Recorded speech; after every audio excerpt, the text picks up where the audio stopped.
how to fix the error 1403 in Parsec, which is usually caused by audio device or audio service issues on the host.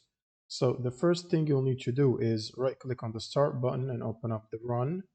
And here you want to type services.msc and press enter. And it should open up the services window. Now you want to search for a service called Windows Audio.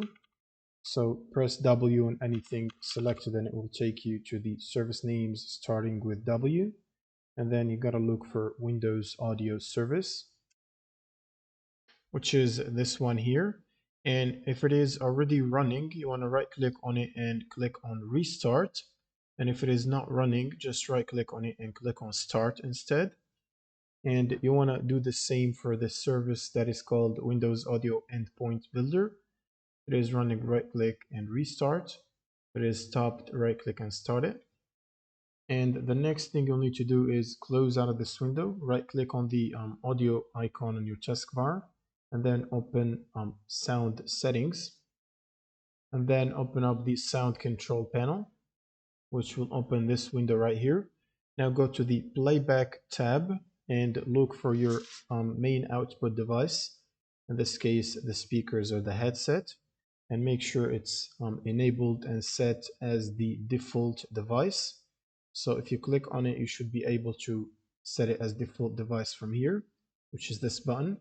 And if you see it grayed out, it means it is already set as default device. It should be written under the device name as well. And next you will need to open up Parsec and then go to the settings.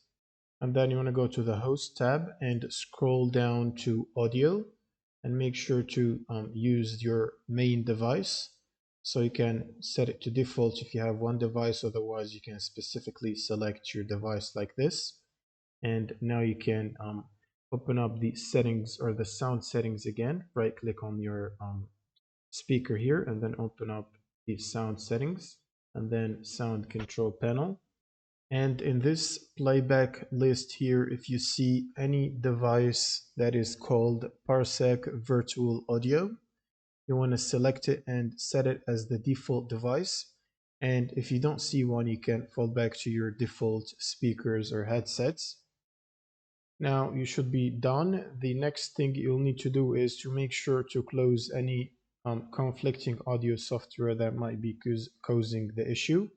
So for example, if you have Voicemeeter or Nahimic or Sonic Studio that are currently running, make sure to close them and close them from the taskbar here, right click and exit.